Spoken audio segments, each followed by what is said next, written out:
को हरिओम।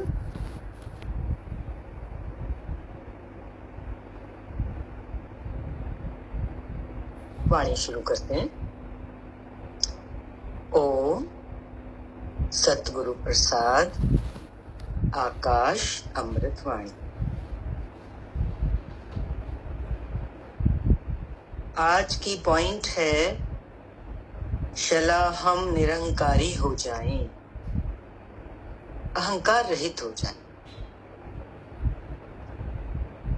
कितना अकर्ता भाव पे अभी भजन चला। मेरे बनाए कुछ न बना। कौन बनाएगा हमारे जीवन को? परमात्मा से प्रार्थना है ना, मेरा जीवन बना दो। ये दैन्य भाव, इसकी बहुत आवश्यकता है कि हमारे बनाए कुछ नहीं बनता। सृष्टि किसने बनाई? मालिक ने। मेरा जीवन कौन बनाएगा? मालिक। करते हुए हम नजर आएंगे, पुरुषार्थ करेंगे ना तो करते हुए नजर आएंगे, लेकिन उसके पीछे कृपा किसकी होगी? ईश्वर की कृपा। उसकी कृपा बिना कुछ नहीं, उसके हुक्म बिना एक पत्ता भी नहीं हिलता। गुरु मिले हैं हमारे अहंकार को चुराने के लिए। कैसी दृष्टि बनाते हैं गुरु? परमात्मा ही परमात्मा देखे। मैं देखूं जिस ओर सखी, कौन दिखे मुझे सामने मेरे सामने? परमात्मा को ही देखे। ये दृष्टि बनने से क्या होता है? हम कोई बड़ा काम करने आए इस मनुष्य चोले में। अगर ऐसी दृष्टि बन जाए तो समझो हमारा काम पूरा हुआ। गुरु भी कह रहे हैं परमात्मा ही परमात्मा देखें, अपना काम पूरा करें जल्दी से। ये दृष्टि बनाएं तो हमारा काम पूरा। तो ये हमें कैसे करना है? देरी नहीं करनी इस काम में। यही तो एक काम है, यही तो एकमात्र परम लक्ष्य है। सिया राम की दृष्टि बने, जिधर देखो उधर मेरा राम ही राम, राम ही। आज जागने का दिन। गुरु मिले हैं ना, तो अब सोते थोड़ी रहेंगे। सूर्य भगवान उदय हो जाते हैं तो सोने का समय नहीं है, उठना है। गुरु भी अनंत कोटि सूर्य के समान उनका प्रकाश है। वो सृष्टि के मालिक का ही तो दूसरा रूप है गुरुदेव। वो जीवन में अगर आ गए तो अब हमें जागना है। कौन सी नींद से? अज्ञान की नींद से। अज्ञान की नींद में सोया था, गुरु ने आके जगा दिया। कौन सी अज्ञान की नींद? ये मैं मेरा, ये शरीर और संसार को सच करके जो बैठे थे, यही तो अज्ञान की नींद में जीव अनंत जन्मों से चलता आ रहा है। आज जागने का दिन है, अभी नहीं तो फिर कभी नहीं। कहते ना, काल करे सो आज का, आज करे सो अब। माना अब कर लिया तो कर लिया, और कल पे डाला तो कल तो कभी आता नहीं। वक्त चलता जा रहा, वक्त तो कभी रुका नहीं। ये घड़ी की टिक कभी आज तक रुकी? समय आगे ही बढ़ता जा रहा, आगे ही आगे। कितना समय निकल गया मालूम पड़ा? 50 साल, 60 साल, 70 साल कहाँ चले गए? तो अब जो थोड़े से बचे हैं वो कितनी जल्दी गुजर जाएंगे, हमें मालूम भी नहीं पड़ेगा। बुलावा आ जाएगा, उस समय हम हाथ मलते ना रह जाएं। उसी के लिए गुरु कहता है, जागो, अपना काम अभी पूरा करो, कल पर मत छोड़ो।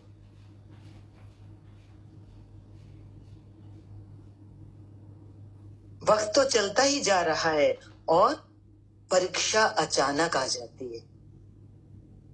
जीवन में आकस्मिक घटनाएं भी हो जाती हैं। वो घटना कैसी होती है? अचानक।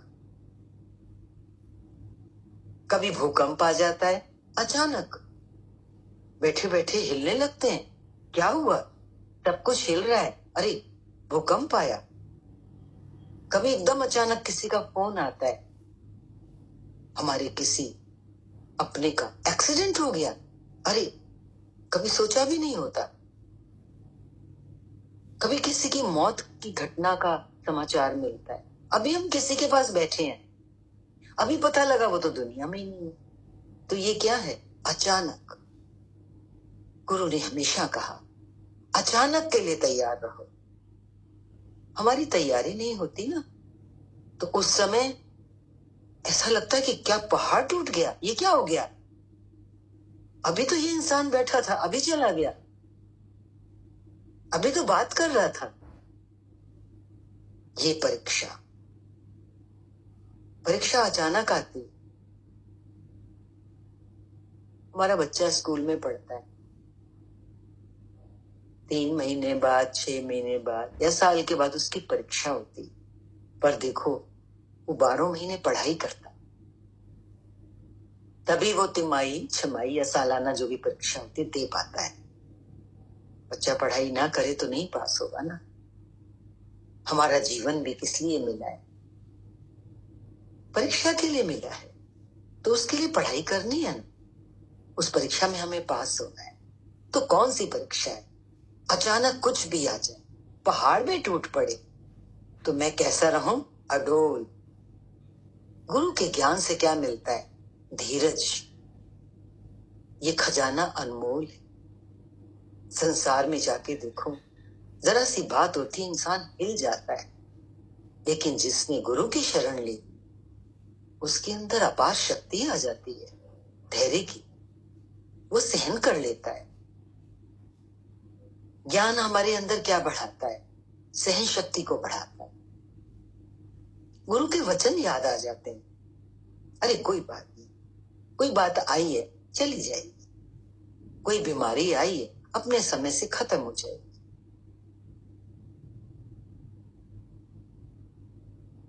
बार बार गुरु आज वाणी में क्या कह रहे हैं? अपना काम पूरा करें, अपना काम पूरा करें। स्पष्ट हो रहा है कौन सा काम पूरा करना है? देखो वाणी उसी पर चल रही। परीक्षा के लिए तैयार रहना है, जागना है इस जीवन में। दुनिया में सब जोड़ा जोड़ा है, दो दो से संसार बना है ना। माया मीन्स द्वैत, मान अपमान, हार जीत, कभी दुख कभी सुख होता है। गीता पढ़ते हैं तो उसमें एक श्लोक आता है, सर्वधर्मान परित्यज्य। तो निष्काम कर्म से कभी हम ये ना समझ लें कि सर्व कर्मान परित्यज्य, सारे कामों को छोड़ दो, कर्म को छोड़ दो। ऐसा तो गीता ने नहीं कहा। निष्काम कर्म का क्या मतलब है? अपना धंधा कर्म छोड़ देना नहीं, कर्म छोड़ना नहीं है। कभी परेशान होके इतनी थकान महसूस करता है जी, क्योंकि अनंत जन्म से वो यात्रा करता चला। अनंत जन्मों से हमारी ये यात्रा चल रही है। कौन सी यात्रा? जीव भाव की।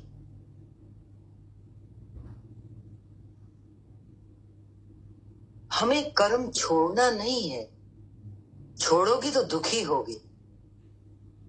छूटे तो कैसे छूटे? अपने आप छूट जाए, छोड़ना ना पड़े। किसी भी चीज का त्याग हो तो ऐसे त्याग हो कि त्याग करने के बाद वो त्याग कभी याद ना आए। साधु संत होते हैं अपना घर छोड़ के आना। गुरु ने भी अपना मोह, घर परिवार सब तोड़ा, काटा, त्याग किया, तब आज वो हमसे प्रेम कर पाए, हमें ये ज्ञान रूपी खजाना दे पाए। तो किसी की नकल थोड़ी कर। उन्होंने त्याग किया, उनको त्याग याद नहीं है। आज हम संसार में अगर बैठे हैं, गृहस्थ में बैठे हैं, त्याग करेंगे तो याद आएगा, मैंने ये छोड़ा। बन के छोड़ेंगे तो कभी भूल नहीं पाएंगे। तो जीवन में कैसा हो, कर्म किस तरह से हो? निष्काम सेवा। गुरु ने बताया है ना, सेवा हो तो कैसी हो? निष्काम हो, माना क्या बदले की कोई भावना ना हो, कोई इच्छा ना हो। मेरे शरीर से, मेरे हाथों से, मेरे हृदय से जो भी हो जाए, जितना हो जाए। निष्काम सेवा से सकामी बंधन कर्म सभी छूट जाते। हम संसार में कौन सा कर्म कर रहे? सकामी मीन्स कामना सहित कुछ करते हैं तो बदले में अपेक्षा रखते हैं, कुछ आशा रखते हैं। मंदिर भी जाते हैं तो कामना लेके जाते हैं, प्रसाद चढ़ाते हैं, भगवान मेरा ये काम पूरा कर देना, मेरी ये इच्छा पूरी कर देना।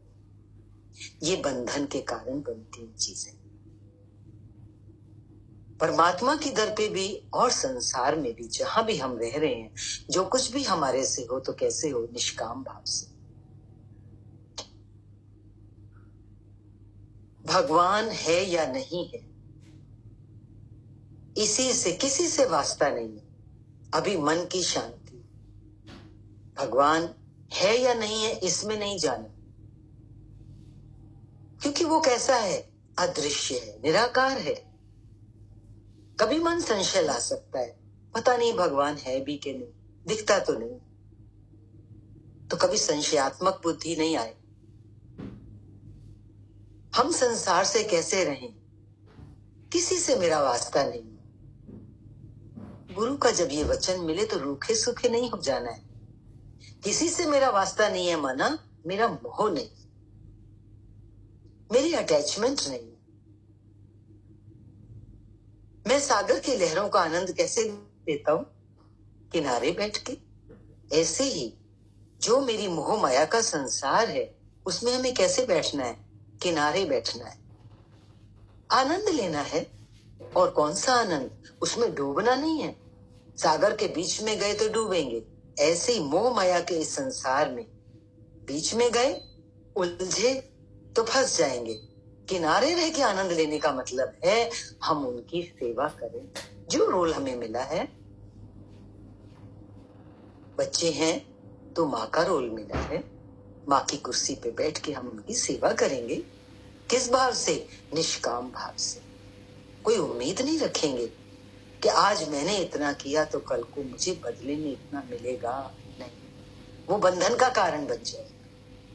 बदले की भावना से किया होगा कोई भी कर्म बंधन का कारण बन। और हमें ये जन्म, गुरु मिलने के बाद जो ये हमारा जन्म है, ये है अपने बंधनों को काटने के लिए, सदा सदा के लिए सुखी होने के लिए। बंधन में तो दुख है, निर्बंधन होने में ही सुख है, सच्चा सुख जिसे आनंद कहते हैं। उसके ऊपर, आनंद के ऊपर कुछ नहीं है पाने योग्य।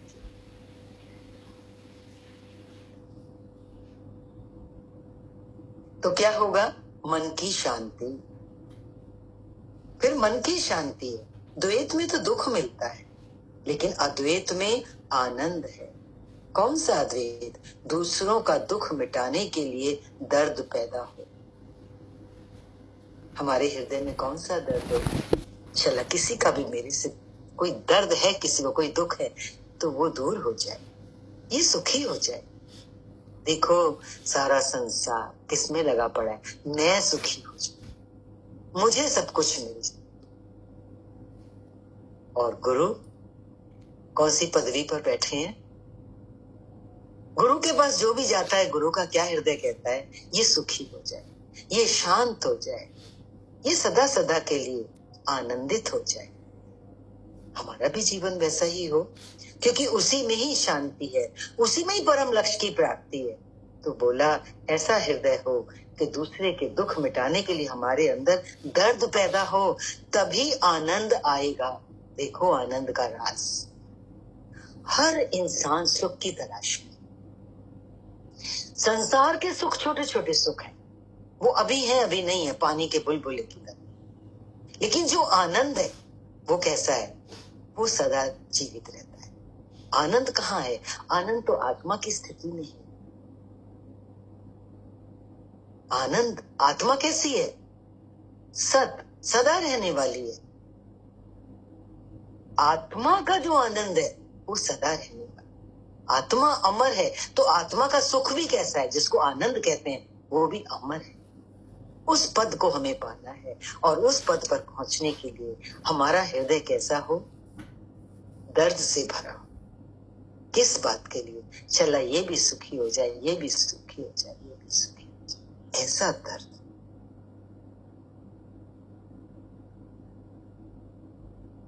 दूसरों का दुख मिटाने के लिए दर्द पैदा हो, तभी आनंद आएगा। आज बहुत बड़ा राज खुल रहा है।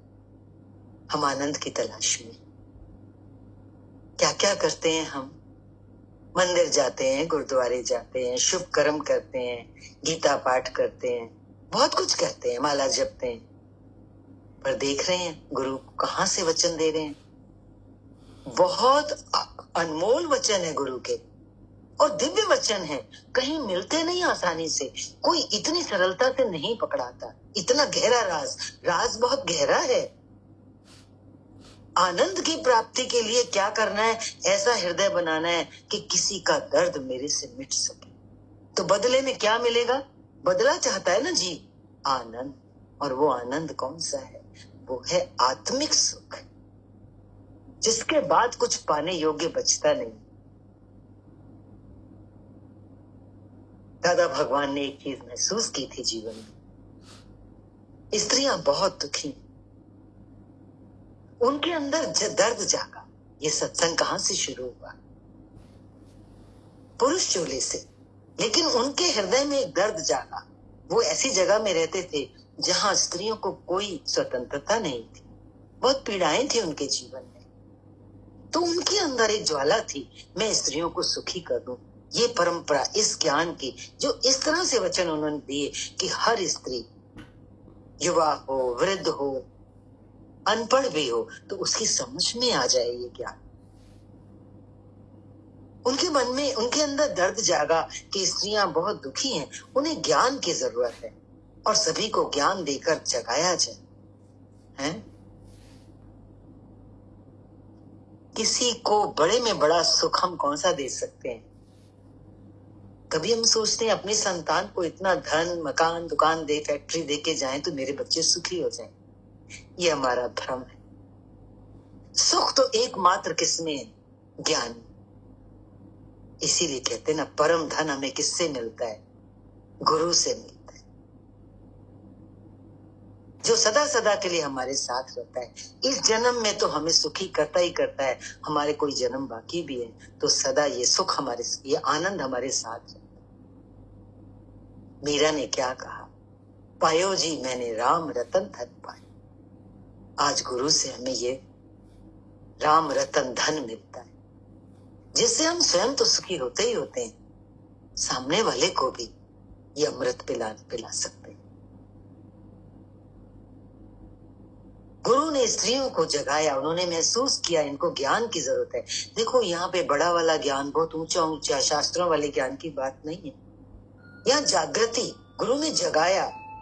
कौन, किस अंधेरे से जगाया? किस नींद से जगाया? देह अध्यास से ऊपर उठाया। देह अध्यास, हम किस नींद में सोए हैं? देह अध्यास की नींद में सोए। माना हम अपने को शरीर समझ के बैठे हैं। ये 5 फुट 6 फुट का शरीर मैं किसको मान रहे हैं? शरीर को। लेकिन जब हम रात को सोते हैं तो स्वप्न में इस शरीर की तो हमें होश ही नहीं होती है। वहां भी एक संसार होता है, तो हमारी ये मैं तो वहां बिल्कुल भी नहीं है। तो फिर ये शरीर में कैसे? वहां मन मेरा शरीर हो जाता है, मन सपना देखता है। शरीर में स्वप्न में नहीं हो, वहां मन है। अब इससे भी ऊपर जाओ, गहरी निद्रा, डीप स्लीप, जिसको सुषुप्ति कहते हैं, वहां तो मन भी नहीं होता। क्योंकि उठ के कहते हैं ना, मैंने कुछ नहीं जाना। माना जानने वाला तो मन होता है, स्वप्न में भी और जागृत अवस्था में भी। तो ना मैं तन हूं ना मैं मन हूं, तो मैं क्या हूं? यही ज्ञान तो हमें गुरु देता है। देह अध्यास, इस शरीर के भ्रम से वो हमें ऊपर उठाता है। ऐसा है गुरु, देवता है, वो देता ही रहता है। देखो रोज वचन मिलते, तू देंदा जानदा है, कभी नहीं थकता। तो जीवन कैसा हो? सेवा करें, अरे पहले अपनी कर ले, है ना? एकदम तो नहीं होगा ना, पहले अपनी तैयारी। अपने घर में आग लगी हो, साथ वाले के घर में भी लगी हो, तो पहले अपनी बुझाओगे ना। अपनी पीड़ा को हम दूर करें, अपने देहाध्यास को दूर करें। गुरु नानक ने कहा, एक भक्त एक भगवान, जिस प्राणी के नाही मन, नानक सूकर स्वान, मानो ताही धन। क्या बोला? शरीर से सेवा होती रहे। नानक ने जो कहा, उन्होंने कहा कि अपना पेट भरने के लिए तो पशु भी जीते, अपना पेट भरने के लिए तो पशु भी जीते। आज अगर हमने अपना ये सब किया जो हम कर रहे हैं, तो थोड़ा बैठ के विचार करें, कहीं हम खाली पशुओं जैसी जिंदगी तो नहीं जी रहे। ये ऑब्जर्व करना है। तन मन धन से सेवा होती है। पशु में और मनुष्य में क्या फर्क है? पशु केवल अपने लिए जीता है, और मनुष्य तब है जब वो दूसरों के लिए जीता है। तो जीवन गुरु ने कैसी बनाई? अपने को बना के फिर हम दूसरों के लिए जी। और याद रहे, चैरिटी बिगिंस एट होम। हम अपनी सेवा कहाँ से शुरू करें? अपने घर से शुरू करें। अपने 4 जन को पहले सुखी करें, उन्हें प्रसन्न करें, उनकी हर जरूरत पूरी करें, तन से, मन से और धन से। अपना निश्चय रूपी खजाना ज्ञान का, दादा भगवान ने क्या संकल्प किया कि स्त्रियों को ज्ञान की जरूरत है, माना जागने की जरूरत है। क्यों? कि भगवान कह रहे हैं कि ये ज्ञान रूपी खजाना जिससे निश्चय होता है। किस बात का निश्चय? कि मैं शरीर नहीं हूं, खाली शरीर नहीं हूं। इस शरीर को जो धारण करके बैठी है शक्ति, जिसको आत्मा कहते हैं, मैं वो हूं। अगर मैं शरीर हूं तो व्यवहार के लिए शरीर हूं, थोड़े समय के लिए हूं, 50, 60, 70, 80 साल के। वास्तव में मेरा वास्तविक स्वरूप क्या है? जो इस शरीर को धारण किए हुए, माना जो इस शरीर को चला रहा। ये है ज्ञान। ये ज्ञान रूपी खजाना, ये जागृति समय पर काम आती है। हम नियम से ऐसे रेगुलर चलते रहते हैं जीवन में, तो कभी हमें महसूस ही नहीं होता कि हमें ज्ञान की जरूरत है। हम उस अपने स्वरूप में रहें, मैं ये आत्मा हूं, कभी महसूस नहीं होती उसकी जरूरत। सुबह से दिन निकलता है, रात पड़ती है, हम अपने एक रूटीन में चलते होते हैं। लेकिन देखो, जब आईसीयू में होते हैं, बड़ी बीमारी आ जाती है, तो इंटेंसिव केयर में रखते हैं। अब वहां क्या काम आएगा? वहां भगवान कह रहे हैं, अपना ज्ञान, अपना निश्चय काम में आ। क्योंकि नहीं मालूम अब कितनी सांसें बाकी। याद समझ आ रही है बात? वहां क्या काम आएगा? वहां घर वाले काम नहीं आएंगे, घर काम नहीं आएगा, धन काम नहीं आएगा। ये शरीर भी वहां बिस्तरे पर लेटा है, दूसरों डॉक्टर नर्सों के हाथ में, तो क्या काम आएगा? भीतर में दृढ़ निश्चय। कौन सा दृढ़ निश्चय? जो गुरु करा रहे कि तू खाली शरीर नहीं है, शरीर है ही नहीं, क्योंकि ये तो अभी है, अभी रहने वाला नहीं है। तो कैसे है ये शरीर? मैं ये शरीर कैसे हूं जब मैं रहने ही वाला नहीं हूं? इस शरीर, ये शरीर रहने वाला नहीं। ये निश्चय गुरु बार बार कराते हैं निश्चय को। देह नहीं तू आत्मा है। मिट्टी का दीपक होता है, उसमें बाती जलती है। ये शरीर तो मिट्टी का बना है, ये दीपक है, इसके अंदर एक ज्योत जल रही, वो ज्योत को पकड़ना है, जो इस पूरे शरीर को ऊपर से नीचे लेकर इसकी इंद्रियों को, इसके मन को, इसकी बुद्धि को प्रकाशित कर रही है, मनन को चला रही है। हमारी इंद्रियां, हमारा मन, हमारी बुद्धि किससे काम कर रही है? उस ज्योत से तो काम कर रही है। तभी तो ये शरीर चलता फिरता बोलता नजर आता है। ये निश्चय आईसीयू में काम आता है। वहां जब कुछ हमारे हाथ में नहीं है, तो हम किस में चले जाते हैं? मैं आत्मा, शुद्ध बुद्ध मुक्त निश्चय। गुरु कितनी देर आईसीयू में आए? होता है ना कभी तकलीफ है, मेरा गुरु आए मेरे पास। आएगा भी 2 मिनट, फिर किसके साथ होंगे? स्वयं के साथ। गुरु ने बहुत बड़ी दात दी है। बार बार निश्चय कराया। क्यों? कि अकेले में ही हालत को फेस करना है। कोई भी हालत आएगी तो कैसे फेस करेंगे? हम गिर जाते हैं, कोई भी हमारे आसपास नहीं है तो हाथ का टेक लगा कि हम ही तो उठते हैं। कैसी भी हालत आए वो हमको फेस करनी है। हर एक राही को इस ज्ञान की जरूरत है। बहुत महत्व है इस ज्ञान का हमारे दिन प्रतिदिन के जीवन। हम भगवान का नाम जप सकते हैं, सुबह से शाम तक माला जप सकते हैं, हम कभी भाव में आके भजन भी बोल सकते हैं, हम कोई पुस्तक पढ़ सकते हैं, हम मंदिर गुरुद्वारे जा सकते हैं। लेकिन हम जो ये इस संसार में यात्रा पे आए हैं, ये हमारी जर्नी है। इसमें किस चीज की जरूरत है? इसमें ज्ञान रूपी मशाल की जरूरत।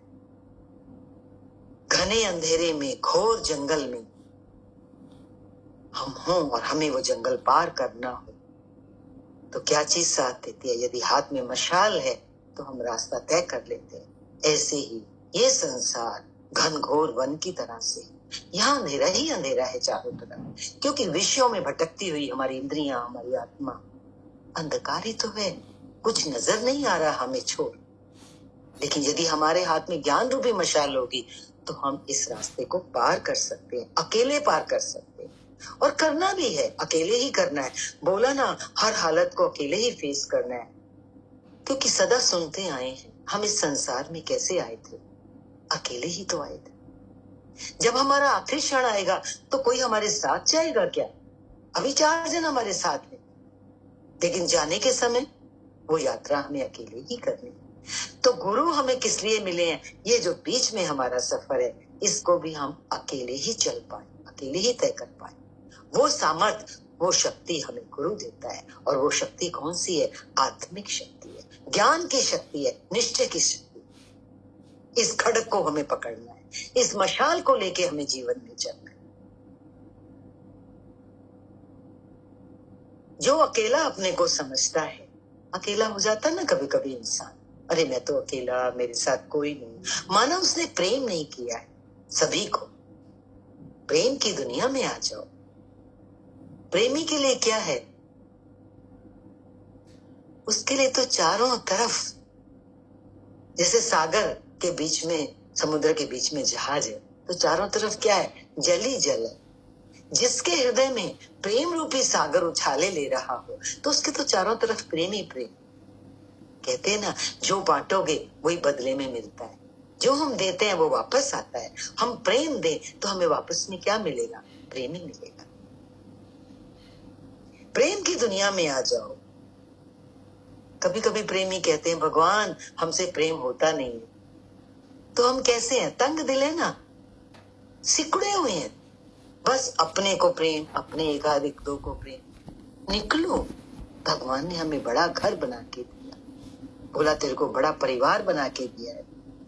ये मन बहुत तंग दिल है, सबसे प्रेम नहीं करता है। लेकिन गुरु के वचनों को हम अमल में लाते हैं तो हमारे अंदर एक परिवर्तन आता है, आता ही आता है, इसमें कोई शक नहीं। विशाल हो जाता है हृदय। हमारा वो संकुचितपना, जो तंग दिलपना है, वो खत्म हो जाता है। गुरु ब्रह्म ज्ञानी कभी जाता नहीं है, हमेशा तुम्हारे साथ रहता है। कभी महसूस ना करें गुरु दुनिया से चला गया या गुरु कहीं दूर चला गया। गुरु कहीं आता जाता नहीं है, वो हमेशा अपने प्रेमियों के भीतर रहता है, उनके हृदय में वास करता है। हमेशा गुरु तुम्हारे साथ है, बीच में बैठा ही है। एक बार जब दादा का शरीर शांत हुआ तो किसी सूफी फकीर ने पूछा, दादाजी कहाँ हैं? किसी ने बोला, ज्योत ज्योत में समा गए। यहाँ तक तो ठीक था, वो ज्योत थे और ज्योत ज्योत में समा गई। फिर किसी ने बोला कि अभी शरीर में नहीं है। तो उस फकीर को गुस्सा आ गया, बोला गुरु शरीर होता है क्या? ना, गुरु को मानुष जान के जन्म जन्म होई स्वान। गुरु को कभी शरीर नहीं समझना, मनुष्य नहीं समझना। शरीर समझते हैं तो हमें कुत्ते की योनि मिलती है, कुत्ता दूसरा देखता है। हमने गुरु को शरीर करके दूसरा देख लिया ना, दूसरा मना ज्योत से अलग देख लिया। वो तो निरी ज्योति ज्योत है गुरु। तो जब वो शरीर में आते हैं तो क्या होता है, कहते हैं ब्रह्म ज्ञानी प्रकट होते हैं, उनका जन्म नहीं होता है। भगवान कृष्ण का क्या हुआ, जन्म हुआ क्या, भगवान कृष्ण प्रकट हुए। ऐसे ही गुरु भी ब्रह्म ज्ञानी, जब उनको ब्रह्म ज्ञान की ज्योत अंदर में जलती है तो वो ज्योत प्रकट होती है, तो उसी समय वो देह से ऊपर हो जाते हैं। और फिर जब उनका काम पूरा हो जाता है, जिस काम को वो सृष्टि में करने आए थे, फिर वो अंतर ध्यान हो जाते हैं। हम नहीं कह सकते कि वो मर गए या वो शरीर में नहीं है, ऐसा नहीं है। और जब वो अंतर ध्यान होते हैं तो बहुत बड़ी लीला होती है, एक करिश्मा होता है, गुरु सभी में समा जाता है। वो अपने भक्तों में, प्रेमियों में, एक एक के अंदर बिखर जाता है, पसर जाता है। इसीलिए कहा गुरु है ही, गुरु कभी जाता आता नहीं। गुरु का इतना ज्ञान चलता है, कितने ऊंचे ऊंचे मीठे मीठे वचन मिलते हैं, ऐसे लगता है बैठे रहे इन्हीं वचनों के बगीचे में, कितनी खुशबू है? अब हमें क्या करना है, जीवन बनाना है। और गुरु कह रहे हैं तेरे हाथ में है जीवन बनाना या बिगाड़। गुरु के वचनों को ऐसे ही नाली में फेंक देंगे तो जीवन कैसे बनेगा, बिगड़ ही जाएगा। यदि हम इनका प्रयोग करेंगे, इनको सिर माथे रखेंगे, सदा याद रखेंगे हर पल जीवन के, तो जीवन बनता है। याद रखना है कि 5 तत्व का शरीर है, और जब शरीर छूटता है तो 5 तत्व में वापस पृथ्वी, जल, तेज, वायु, आकाश से शरीर बना है। और इन महातत्व में इस शरीर के ये 5 तत्व मिल जाते हैं। मौत नाम की कोई चीज होती नहीं है, क्योंकि इस शरीर को धारण करने वाली जो आत्मा है वही मेरा सच्चा स्वरूप है, और आत्मा अमर है। फिर कहते ना तो जीवात्मा दूसरे शरीर में चली जाती है, तो ये क्या लीला है? कह रहे हैं कि मन में जो इच्छा होती है, शेष रह जाती है ना इच्छाएं अंदर, तो उसी के अनुसार वो जीव जाके जन्म लेता है। जहां जहां कहीं मन अटका हुआ है, इसलिए इस जीवन में अगर हमारा मन कहीं अटका है, हम नहीं चाहते हम फिर कोई जन्म ले, तो कहीं भी मन अटका हुआ है वहां वहां से निकाल करके मन को मधुसूदन में लगाओ, भगवान के चरणों में लगाओ। ये जन्म हमें कहाँ देना है? गुरु को, भगवान को। बहुत जन्म बीते थे माधव, अब ये जन्म तो तुम्हारे लिए, तुम्हारे लिए ये जन्म। कोई क्षण ऐसा ना हो जब मुझे गुरु भूले या गुरु के वचन भूले। सदा याद रहे मेरे गुरु ने आज ये बोला। हर क्षण, हर पल, हर श्वास श्वास में गुरु के वचन याद आए। सभी से मन निकाल कर जहां जहां अटका हुआ है मन को मधुसूदन में लगाओ। आत्मा में निश्चय पक्का रखो। क्या निश्चय करना है? मैं मुक्त हूं, मैं मुक्त हूं, यही याद रखना है। क्योंकि मुक्त अवस्था आत्मा की अवस्था होती है। और सदा अपने को बोलना भी पड़े तो बोले, मैं देह नहीं। किसी के सामने नहीं बोलना है, किसी दूसरे को नहीं सुनाना है, वो तो मजाक बनाएगा हमारा। हमें अपने आप से कहना है, याद करना है, मैं देह नहीं हूं, मैं आत्मा हूं। और आत्मा तो सदा मुक्त है, पहले भी मुक्त थी, अभी शरीर में होते हुए मुक्त है, और शरीर छूटने के बाद भी मुक्त है। ये निश्चय आत्मा का पक्का रखें। इच्छा रहित, विकार रहित हूं। आत्मा कैसी है? उसमें कोई इच्छा नहीं है, उसमें कोई विकार नहीं है। मैं निराधार हूं, किसी का आधार नहीं है आत्मा को। निरंकार हूं। ओम, मैं उस बड़ी आई में हूं। ओम, तीनों शक्तियां उससे हैं। मैं वो ओम हूं, मैं निरंकार हूं, अहंकार रहित हूं। आज के लिए इतना ही। हरि ओम। शांति शांति शांति।